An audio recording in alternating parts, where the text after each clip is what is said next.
Hey guys, आप सभी लोगों का स्वागत है क्यूरेटिव योगा का एक नए फ्रेश और कमाल एपिसोड में। नमस्कार दोस्तों, मैं हूं अंतरीप और आप देख रहे हो क्यूरेटिव योगा। तो चलिए नया कोच देखते हैं, नया कोच सीखते हैं। दोस्तों, आज की इस वीडियो में हम डिस्कस करने वाले हैं लॉजिकल रीजनिंग का एक बहुत ही इम्पॉर्टेंट कंसेप्ट जो कि है फैलेसी। फैलेसी में भी हम जो सबसे इम्पॉर्टेंट कंसेप्ट होते हैं, देखिए आप लोग इंडियन फैलेसीज तो पढ़ते हो, वेस्टर्न फैलेसीज आप लोग पढ़ते हो, आप लोगों को फॉर्मल फैलेसी, इनफॉर्मल फैलेसीज काफ़ी सारे आप लोग पढ़ते हो। और कई बच्चे, कई टीचर्स भी ऐसे कहते हैं कि फैलेसी अब कितना पढ़ोगे, बहुत सारे हैं। हाँ जी, बात बिल्कुल सही है कि फैलेसीज जो है वो बहुत सारे हैं, लेकिन ये जो फैलेसी ऑफ इन्फ्रेंस है, यहाँ पर जो 5 फैलेसीज आती है फैलेसी ऑफ इन्फ्रेंस के अंदर, ये पढ़ना बहुत बहुत बहुत बहुत बहुत इम्पॉर्टेंट है। एंड ये अच्छे तरीके से डिटेल्ड में समझाना और इसको डिटेल्ड में समझना एग्जाम पर्पस के लिए, जो लोग क्रैक करना चाहते हो यूजीसी नेट, जो क्रैक करना चाहते हो जेआरएफ, उनके लिए बहुत बहुत बहुत महत्वपूर्ण होता है ये। क्यों? क्योंकि इनमें से सवाल बनता ही बनता है और ये बिल्कुल वो एरिया है जहाँ पे आप नंबर कैच कर सकते हो। तो जिस एरिया में आप नंबर पकड़ सकते हो, क्यों उस एरिया को छोड़ना है, नंबर ले लो। तो चलिए इसी सोच के साथ आगे बढ़ते हैं और इस वीडियो में डिटेल में समझते हैं कि फैलेसी ऑफ इन्फ्रेंस क्या होते हैं। ये वीडियो स्पेशली उनके लिए है जो यूजीसी नेट 2024 जून सर्कल में टारगेट कर रहे हैं। ज़रूर इस वीडियो को देख लीजिए डिटेल में। और हमारे टेलीग्राम चैनल पर अगर आप जुड़ना चाहते हैं, क्योंकि वहाँ पर हम PYQ प्रैक्टिस करते हैं पेपर 1 और पेपर 2 योग के रेगुलर बेसिस पे। अगर आप PYQ करना चाहते हैं तो जुड़ जाइए हमारे टेलीग्राम चैनल पर। और वहाँ पे आज एक टेस्ट चल रहा है जो कि पूरा का पूरा लॉजिकल रीजनिंग का जो सिलेबस है उसके ऊपर बेस करके वो टेस्ट आज चल रहे हैं वहाँ पर। तो वो रात की 10 बजे तक वो टेस्ट अवेलेबल रहेगा। अब जब मर्जी आके टेस्ट दे सकते हो और आपका स्कोर कार्ड आपको कल मिलेगा, यानी कल सुबह 10 बजे के बाद। ठीक है, तो अगर आप जुड़ना चाहते हैं तो उसका जो लिंक है टेलीग्राम चैनल का वो हम डिस्क्रिप्शन बॉक्स में डाल रहे हैं, वहाँ से जाके जुड़ सकते हो और टेस्ट आप परफॉर्म कर सकते हैं। ठीक है, टेलीग्राम पे आगे आप मैसेज करोगे सर टेस्ट का लिंक दे दीजिए, हम फिर से लिंक शेयर कर देंगे। वो लिंक अवेलेबल रहेगा आज रात 10 बजे तक। उसके बाद वो लिंक आंसर एक्सेप्ट करना बंद कर देगा। ठीक है, तो चलिए इस वीडियो में आगे बढ़ते हैं, समझते हैं कि फैलेसी ऑफ इन्फ्रेंस होता क्या है। चलिए, इसमें जो है फैलेसीज का मतलब क्या होता है? फैलेसीज का जो मतलब होता है वो है गलतियाँ। फैलेसी का जो मतलब होता है वो है गलतियाँ, यानी गलती करना, कुछ चीज़ में गलती करना, गलती होना, फैलेसी का मतलब वही होती है। ठीक है, तो फैलेसी ऑफ इन्फ्रेंस में हम 5 तरीके की फैलेसी पढ़ते हैं। चलिए 1 बाय 1 देखते हैं। सबसे पहला जो है वो है सव्य विचार। उसे क्या कहा जाता है? सव्य विचार कहा जाता है। क्या कहते हैं जी? सव्य विचार। ठीक है, नाम याद रखना और इसका इंग्लिश नाम भी याद रखना, बहुत इंपॉर्टेंट है। लोग ये पढ़ के चले जाते हो। और ये फैलेसी पता है किन के लिए सबसे आसान है? जो योग वाले बच्चे हैं, जो योग में पढ़ते हैं, या तो फिर जिनका सब्जेक्ट फिलोसफी है, जो दर्शन पढ़ते हैं, दर्शन जिनको आते हैं अच्छे तरीके से, जिन्होंने दर्शन पढ़ा होगा, उनके लिए फैलेसी काफ़ी आसान रहेगा। हालांकि ये लॉजिकल रीजनिंग का पार्ट है, लेकिन जिनका योग है उनके पेपर 2 में भी ये न्याय दर्शन, न्याय सिलोजिज्म, ये सब पढ़ना होता है उनको। ठीक है, तो वो लोग दर्शन जब पढ़े हुए होते हैं उनको ये चीज़ों की थोड़ी बहुत नॉलेज पहले से होती है, जिनका पेपर 2 है योग। और फिलोसफी में भी ये होते हैं। ठीक है, तो चलिए जिनका नहीं है उनके लिए भी कुछ बात नहीं है, हम इसको बहुत आसान तरीके से आपके सामने रख देते हैं। अब देखो इसको आप समझते पाते हो कि नहीं। ठीक है, देखो आपकी समझ में ये आता है कि नहीं। चलिए, तो सव्य विचार जो है इसका मतलब क्या है? Irregular middle. इस इंग्लिश टर्म को याद रखना, क्योंकि कई बार देखा गया है इंग्लिश टर्म मेंशन कर सकते हैं एग्जाम में। आप हिंदी ढूंढोगे, हो सकता है कि हिंदी में भी वही लिखा होगा। ठीक है, और ये जो सव्य विचार है इसको भी याद रखना, क्योंकि कई बार सव्य विचार हिंदी में लिख देते हैं और सव्य विचार जो टर्म है उसी को लिख देते हैं इंग्लिश में सव्य विचार, ऐसे स्पेलिंग करके जो मैंने लिखा हुआ है। ठीक है, तो दोनों टर्म को याद रखना बहुत इंपॉर्टेंट है। अब ये फैलेसी कब होती है? व्हेन द मिडिल टर्म, यानी जब किसी सेंटेंस का जो मिडिल टर्म है is connected with other major term as well, यानी मिडिल टर्म जो है वो एक के बजाय कई सारे मेजर टर्म्स के साथ अगर कनेक्टेड है, तो इस केस में जो फैलेसी होती है उसे कहा जाता है सव्य विचार। क्या कहते हैं? सव्य विचार। किस केस में कहते हैं? जब मिडिल टर्म, किसी सेंटेंस का जब मिडिल टर्म बहुत सारे मेजर टर्म के साथ कनेक्ट हो जाते हैं। फॉर एग्जाम्पल, इसको समझने के लिए एक एग्जाम्पल देख लेते हैं। देखो, जैसे कि आप सोच लो कि आपको एक आर्गूमेंट दी हुई है, आपको एक आर्गुमेंट ऐसा दिया हुआ है, ठीक है, ये आपका एक आर्गुमेंट है, इसमें आपको ये आपका P1 है, ये आपका P2 है, और ये जो है ये आपका कंक्लूजन स्टेटमेंट है, ठीक है। P1 में आपको क्या बोला जा रहा है, ऑल मैन ड्रिंक, यानी सारे के सारे इंसान जो है वो ड्रिंक करते हैं। दूसरे P2 में आपको बोला जा रहा है क्या, कि X इज ऑल्सो ड्रिंकिंग, यानी X जो है वो भी ड्रिंक करते हैं, तो X is a man. Conclusion बन गया कि X इज ए मैन। अब आप बोलोगे सर यहाँ पे फैलेसी कहाँ हुई, ये तो बिल्कुल सही है, आर्गूमेंट भी सही है। हाँ जी, आर्गूमेंट सही है, कोई बात नहीं है, आर्गूमेंट सही है, ये वैलिड है, कुछ प्रॉब्लम नहीं है, सब सही है, ठीक है। आप कह रहे हो कि ये वैलिड है, आर्गूमेंट सही है, ठीक है, चलो सब मान लिया मैंने, सब मान लिया। लेकिन अब एक बात देखो, अब एक बात देखो कि बोला गया है इसमें मिडिल टर्म ढूंढो। मिडिल टर्म क्या है, मिडिल टर्म जो है वो है ड्रिंक, मिडिल टर्म जो है ड्रिंक, ठीक है, ये मिडिल टर्म है। अब आप बोलोगे सर ये तो बिल्कुल सही है, मिडिल टर्म कंक्लूजन में एब्सेंट है। हाँ जी है, बिल्कुल सही है, सब सही है, लेकिन गलती कहाँ है। मैंने क्या बोला था कि मिडिल टर्म जो है वो कई सारे मेजर टर्म्स के साथ कनेक्ट हो जाता है। अब आप मेरे को ये बताओ कि ड्रिंक के साथ यानी पानी पीने के साथ, पीने के साथ क्या सिर्फ इंसान की ही रिलेशन है, मतलब सिर्फ मनुष्य जो है वही पानी पीते हैं? क्या ये जो जानवर है, बाकी जो हमारे इतने सारे जोनियां हैं, वो लोग पानी नहीं पीते हैं? ऐसे ही जिंदा है जीवन में, ऐसे ही आगे बढ़ रहे जीवन में पानी बिना पानी पिए। तो भाई पानी पीने का जो रिलेशन है, यानी ये जो ड्रिंक का रिलेशन है, क्या वो सिर्फ मैन के लिए ही एलिजिबल है? जरूरी नहीं है कि सिर्फ पानी पीने के लिए इंसान ही होना पड़ेगा, कुत्ते बिल्ली को सब भी तो पानी पीते हैं। तो ये जरूरी नहीं कि पानी पीने के लिए आपको इंसान ही होना पड़ेगा, ठीक है। मैन के साथ पानी पीने का कनेक्शन तो है, लेकिन किसी अदर मेजर टर्म अगर यहाँ पे होता तो उसके साथ भी तो कनेक्शन बन सकता ना, क्योंकि अदर मेजर टर्म के साथ भी तो कनेक्शन बन सकता है पानी पीने का, ठीक है। और आप अगर इस तरीके से सोचोगे इसको कि मेजर टर्म को ले लोगे, तो क्या मैन सिर्फ पानी पीते हैं, खाना नहीं खाते, है ना? तो दोनों तरीके से आप सोच सकते हो। इसका मतलब है कि जो मिडिल टर्म है यानी ड्रिंकिंग, ये हमारा मिडिल टर्म है ड्रिंक, इसके साथ ये देखो टू मेनी मेजर टर्म के साथ कनेक्ट है। मेजर टर्म क्या है, मैन है।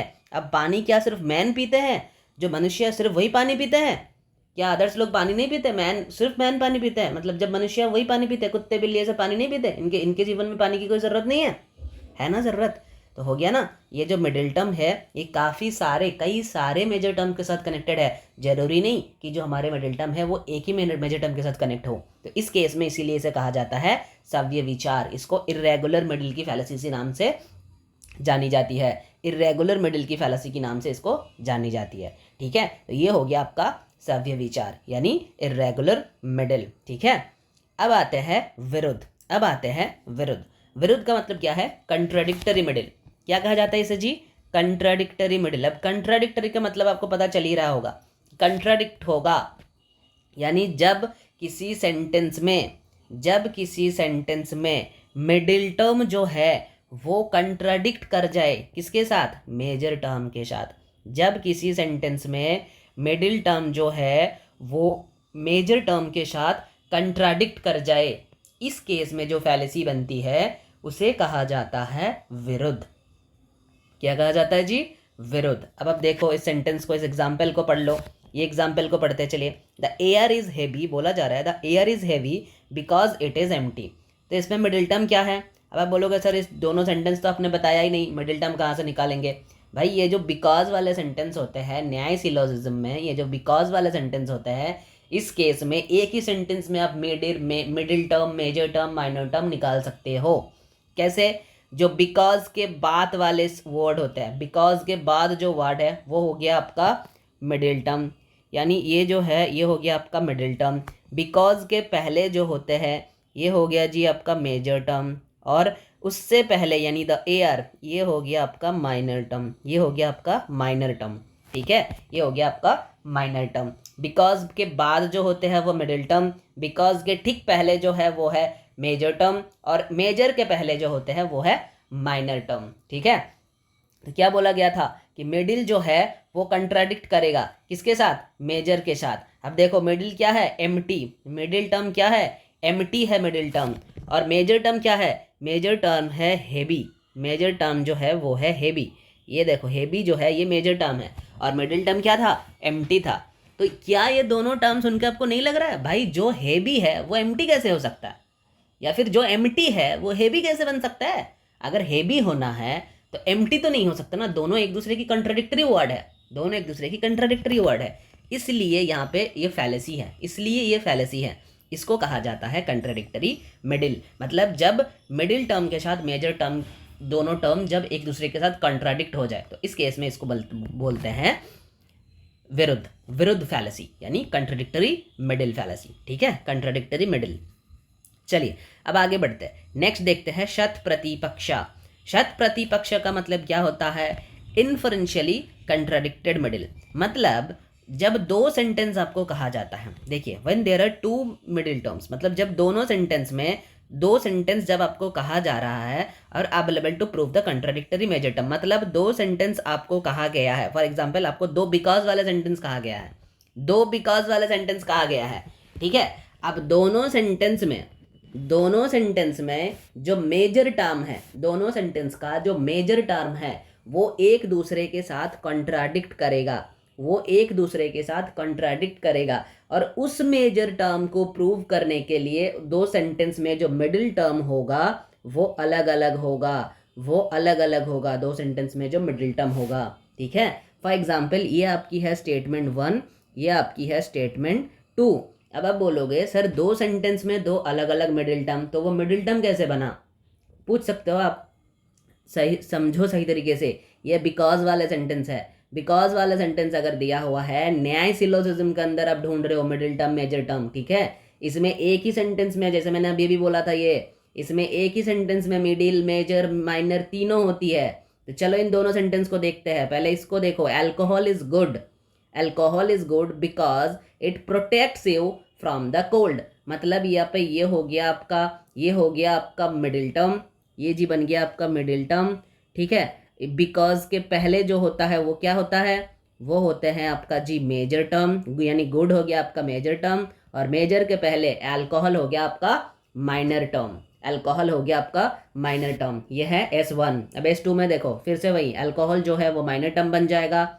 यहाँ पे गुड था, यहाँ पे देखो बिकॉज के पहले नॉट गुड लगा हुआ है, ये हो गया मेजर। और प्रोटेक्ट्स था, protects you from the cold था, यहाँ पे क्या हो गया?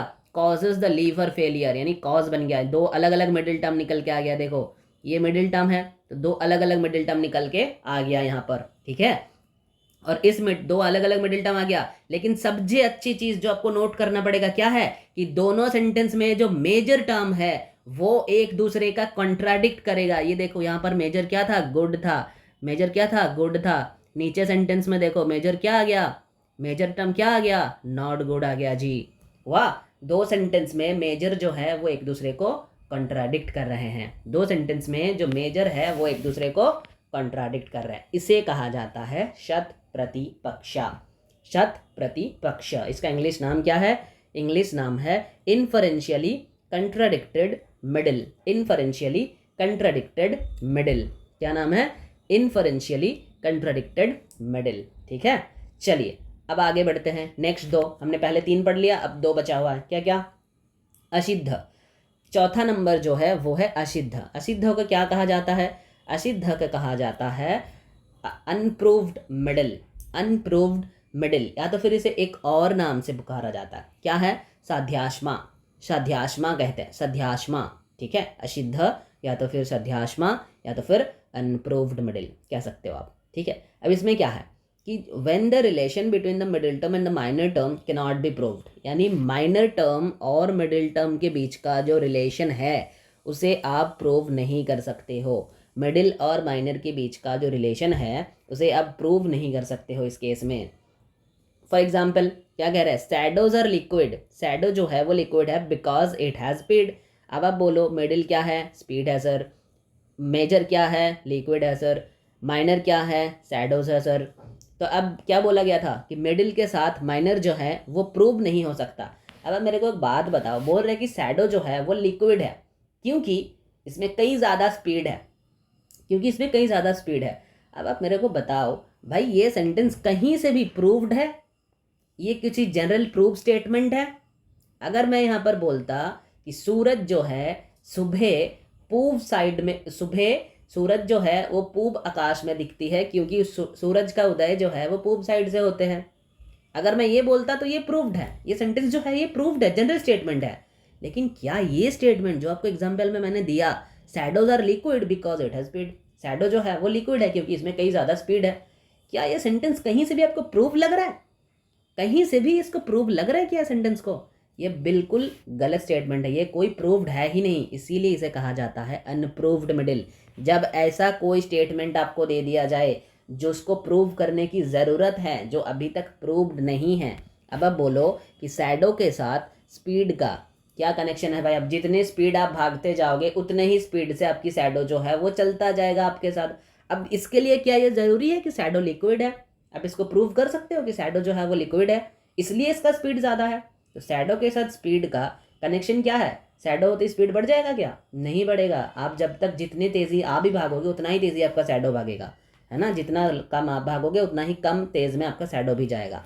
तो ये जो स्टेटमेंट है ये प्रूव्ड नहीं है। ये मिडिल टर्म जो है ये प्रूव नहीं कर सकते हैं इस माइनर टर्म को। ये मिडिल टर्म जो है यानी स्पीड, ये नहीं प्रूव कर सकते इस माइनर टर्म को। प्रूव करने के लिए किसी और स्टेटमेंट चाहिए। शैडो को लिक्विड में तब मान सकता था अगर यहाँ पर स्पीड के जगह अगर लिखा होता कि इट फ्लोज, अगर लिखा होता तो तब ये लिक्विड मान सकते थे आप, क्योंकि लिक्विड जो है वो फ्लो करते हैं, है ना। इसलिए शैडो जो है वो भी फ्लो कर रहे हैं, ये हो सकता था, ठीक है। लेकिन स्पीड के साथ शैडो, स्पीड जो है ये शैडो को प्रूव नहीं कर सकते। शैडोज आर लिक्विड, इस स्टेटमेंट को, ये स्पीड वाले जो मिडिल टर्म है ये स्टेटमेंट को प्रूव नहीं कर पा रहे, ठीक है। इसलिए कहते हैं कि जब मिडिल टर्म माइनर टर्म को प्रूव नहीं कर सकता, जब middle term and minor term के बीच का जो रिलेशन है इसको आप प्रूव नहीं कर पाओगे, इसीलिए इसे कहा जाता है असिद्ध यानी अनप्रूव्ड मिडिल। असिद्ध यानी अनप्रूव्ड मिडिल, ठीक है। असिद्ध यानी अनप्रूव्ड मिडिल। अब आप बोल सकते हो असिद्ध का से 3 टाइप्स है। हाँ जी, 3 टाइप्स है, हम इसको पढ़ेंगे, लेकिन इससे पहले बाधित को एक बार पढ़ लेते हैं। बाधित क्या है? ये नेक्स्ट फैलेसी है, 5 नंबर। बाधित का मतलब होता है जब आपको सेंटेंस पढ़ के ही पता चल जाएगा किसी आधार प्रमाण के जरिए, जब आपको सेंटेंस में कुछ लॉजिक भी लगाना नहीं पड़ेगा, एनालिसिस कुछ नहीं करना पड़ता है, जब सेंटेंस पढ़ के ही आपको पहला सेंटेंस पढ़ के ही पता चल जाता है कि ये सेंटेंस गलत है। यानी देखो, फॉर एग्जाम्पल अगर हम बोले कि fire is cold because it has a substance, अब आपको कुछ प्रूव करने की ज़रूरत नहीं है, मिडिल माइनर के साथ मैच नहीं कर रहा है, माइनर मिडिल के साथ मैच नहीं कर रहा है, कुछ प्रूव करने की ज़रूरत नहीं है। आप कैसे बोल सकते हो फायर इज गोल्ड? ये स्टेटमेंट सही है क्या? बिल्कुल, ये स्टेटमेंट ही गलत है। तो आपको कैसे पता स्टेटमेंट गलत है? क्योंकि आप पहले, फॉर एग्जाम्पल, आपने एक्सपीरियंस किया हुआ है कि फायर जो है उसमें जैसे हम हाथ डालते हैं तो भाई हाथ जल जाती है, यानी फायर जो है वो कोल्ड तो बिल्कुल नहीं है, बहुत गर्म है, वो तो हॉट है। फायर जो है बहुत हॉट है, यानी उसमें कोल्ड की कोई सब्सटेंस है ही नहीं, और फायर जो है वो कोल्ड है ही नहीं, ठीक है। तो इसको आप प्रूव कर सकते हो कि फायर जो है वो कोल्ड नहीं है, ये आपको पढ़ के ही पता चल रहा है। क्यों? क्योंकि आप पहले एक्सपीरियंस कर रखे हो। कैसे? आप प्रत्यक्ष प्रमाण पहले कर रखे हो इसके बारे में कि फायर जो है वो कोल्ड नहीं है, वो गर्म है। तो आपको किसी प्रूव करने की ज़रूरत ही नहीं हो रहा है, आपको किसी आदर प्रमाण, आदर परसेप्शन के जरिए आपको सेंटेंस पढ़ के ही पता चल जा रहा है कि ये सेंटेंस दरअसल गलत है, दरअसल ये सेंटेंस झूठे हैं, गलत है, ठीक है। तो जब ऐसे होते हैं इसको कहा जाता है नॉन इन्फरेंशियली कंट्राडिक्टेड मिडिल, या तो बाधित। क्या कहा जाता है? नॉन इन्फरेंशियली कंट्राडिक्टेड मिडिल, या तो फिर बाधित, बाधित, ठीक है। चलो अब हम आश्रय, ये जो सिद्ध है, असिद्ध जो है, इसके टाइप्स के बारे में एक बार पढ़ लेते हैं। सिद्ध जो है इसके टाइप्स के बारे में एक बार पढ़ लेते हैं, फिर हम पूरा का पूरा जो है उसको एक बार कंक्लूड करेंगे, ठीक है। ये देखो, आश्रय सिद्ध, स्वरूप सिद्ध और व्याप्त सिद्ध। उसका असिद्ध का 3 टाइप्स है। असिद्ध फैलेसीज जो है उसका 3 टाइप्स है। क्या क्या? आश्रय सिद्ध, स्वरूप सिद्ध और व्याप्त सिद्ध। आश्रय सिद्ध, स्वरूप सिद्ध और व्याप्त सिद्ध। आश्रय सिद्ध क्या है कि जब माइनर टर्म जो है, जब सेंटेंस में माइनर टर्म जो है वो खुद गलत है, सेंटेंस का जो माइनर टर्म है वही जब गलत हो गया, उसका मतलब होता है कि इसको कहा जाता है असिद्ध। फॉर एग्जाम्पल क्या कह रहे हैं? The sky flower is fragrant because it is a lotus. अब इसमें मिडिल क्या है? लोटस। मेजर क्या है? फ्रेग्रेंट। और माइनर क्या है सर? Sky flower. क्या स्काई फ्लावर नाम की कोई फ्लावर होती है? आपने देखा है मार्केट में? जाके पूछना आज मार्केट में, सर स्काई फ्लावर दे दो, लोग बोलेगा अरे पागल वगल हो गए हो क्या, स्काई फ्लावर जिसका कोई फ्लावर नहीं होती, है ना। तो जब ऐसे मिडिल टर्म यूज़ की जाए जिसका वास्तव में कोई एग्जिस्टेंस है ही नहीं, उसे कहा जाता है, उस केस में ये जो माइनर टर्म अगर गलत हो गया, माइनर टर्म खुद गलत है, तो इस केस में हो जाता है आश्रय सिद्ध, उस केस में हो जाता है आश्रय सिद्ध। ठीक है, जब माइनर टर्म ही गलत है तो मिडिल कैसे इसको प्रूव करेगा? क्योंकि असिद्ध का मतलब हमने क्या पढ़ा था? असिद्ध का मतलब है जब मिडिल माइनर को प्रूव नहीं कर सकते। तो भाई जब माइनर टर्म खुद गलत है तो मिडिल कैसे प्रूव करेगा? कर ही नहीं सकता, है ना। तो इस केस में हो गया आश्रय सिद्ध। स्वरूप सिद्ध क्या है? मिडिल टर्म जो है वो रियल है, मिडिल टर्म जो है वो रियल है, लेकिन वो माइनर के साथ मैच नहीं करता, लेकिन वो माइनर के साथ मैच नहीं करता। मिडिल टर्म जो है वो रियल है। मिडिल टर्म क्या है? मिडिल टर्म क्या है? देखो इसमें मिडिल टर्म है विजिबल, मिडिल टर्म है visible. Sound is a quality since, या तो फिर बिकॉज लगा दो, because it is visible, because it is visible. मतलब ये हो गया हमारा मिडिल टर्म, ये हो गया हमारा मेजर, ये हो गया हमारा माइनर। अब साउंड के साथ विजिबल, इन दोनों को मैच कर सकते हो, प्रूव कर सकते हो? नहीं कर सकते हो। मिडिल टर्म सही तो है लेकिन मैच नहीं कर रहा है। साउंड जो है उसे आप देख नहीं सकते हो भाई, साउंड जो है उसे आप कैसे देख सकते हो? साउंड को देख सकते हो? साउंड को हम सुन सकते हैं, ऑडिएबल होता तो मैच कर जाता। Sound is a quality since it because it is audible. तब हम मान सकते थे हाँ कि हाँ जी साउंड जो है उसको हम सुन सकते हैं, ये क्वालिटी है जिसको हम सुन सकते हैं, ठीक है चलो। लेकिन साउंड को आप देख सकते हो? मिडिल माइनर के साथ जब मैच ही नहीं करता, इस केस में हो जाता है स्वरूप सिद्ध। ठीक है, इस केस में हो जाता है स्वरूप सिद्ध। व्याप्त सिद्ध क्या है? व्याप्त सिद्ध का मतलब है जब middle term doesn't prove the minor term, यानी मिडिल जो है वो माइनर को प्रूव नहीं कर सकता। जब मिडिल जो है वो माइनर को प्रूव नहीं कर सकता, इसका मतलब क्या है? The hill has fire, sorry the hill has smoke because it has fire. Middle क्या है? फायर। मेजर क्या है? स्मोक। माइनर क्या है? हेल। द हेल ये माइनर है। अब आप बोलो मेरे को कि the hill has smoke because it has fire, क्या ये स्टेटमेंट हमेशा सही होता है?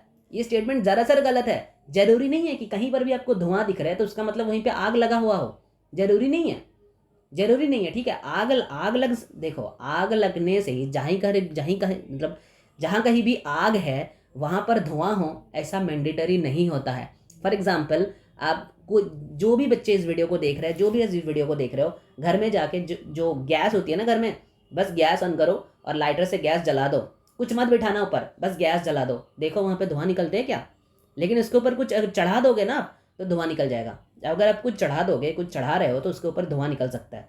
जब धुआं कब निकलती है? जब आग के संस्पर्श में, आग के कांटेक्ट में जब कोई फ्यूल आती है, जब कोई फ्यूल को आप जलाते हो तब जाकर धुआं निकलते हैं। ठीक है, खाली पीली आग जला दोगे गैस से तो उसको धुआं नहीं निकल सकता। करके देखना अपने ओवन में।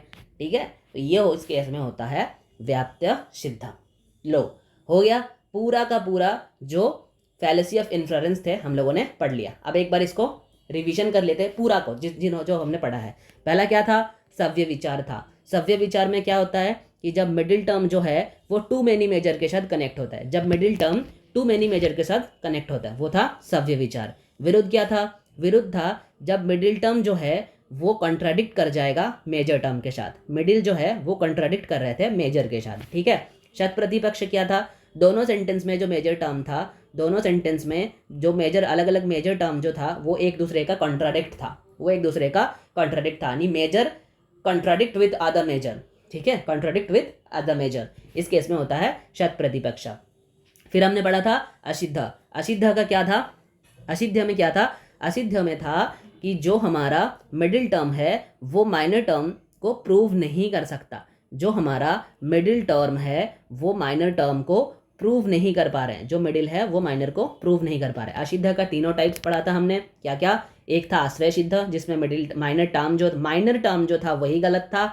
एक था स्वरूप सिद्ध जिसमें क्या था कि माइनर टर्म मैच नहीं हो रहा था मिडिल के साथ, माइनर मैच नहीं हो रहा था, sound and visible minor match नहीं हो रहा था मिडिल के साथ। और एक में क्या था? व्याप्त सिद्ध में कि जो मिडिल टर्म है वो माइनर को प्रूव नहीं कर पा रहा था। For example the hill has smoke has fire. ठीक है, मतलब जरूरी नहीं कि जहाँ कहीं भी आग है वहाँ स्मोक हो, जरूरी नहीं है, क्योंकि जो मैंने एग्जाम्पल दिया है उसको करके देख लेना, पता चल जाएगा। और लास्ट वाला जो था वो था बाधित। क्या था? कि जब किसी को प्रूव करने की जरूरत ही नहीं है, आदर किसी स्ट्रॉन्गेस्ट प्रमाणांश के जरिए हमें ये पता चल जाता है कि ये जो कंक्लूजन है वो दरअसल गलत है, ये जो कंक्लूजन है वो दरअसल गलत है। तो लो जी, बन गया है आपका पूरा का पूरा फैलेसीज ऑफ इन्फ्रेंस। इस वीडियो को अच्छे तरीके से देख लो। अगर आपको ये स्लाइड चाहिए, जिस स्लाइड से मैंने पढ़ाया है, अगर ये स्लाइड आपको चाहिए तो ये स्लाइड मैं हमारे जो टेलीग्राम ग्रुप है उसमें अवेलेबल रहेगा ये स्लाइड। अगर आपको स्लाइड चाहिए तो टेलीग्राम ग्रुप का लिंक आपको दिया हुआ है चैनल की डिस्क्रिप्शन में, इस वीडियो की डिस्क्रिप्शन में आपको मिल जाएगा। अब वहाँ जाके टेलीग्राम ग्रुप ज्वाइन कर लो, ये स्लाइड आपको ऑटोमेटिकली मिल जाएगा। हमारे हर एक वीडियोज़ की लिंक, हर एक वीडियोज़ की स्लाइड मैं टेलीग्राम ग्रुप में डाल देता हूँ। ठीक है, तो चलिए इसी के साथ इस वीडियो में कंक्लूड करते हैं। तब तक के लिए फिर आप लोगों के साथ मिलते हैं अगले वीडियो में। तो तब तक आप लोग करते रहो योग और देखते रहो क्यूरिएटिव योगा। धन्यवाद।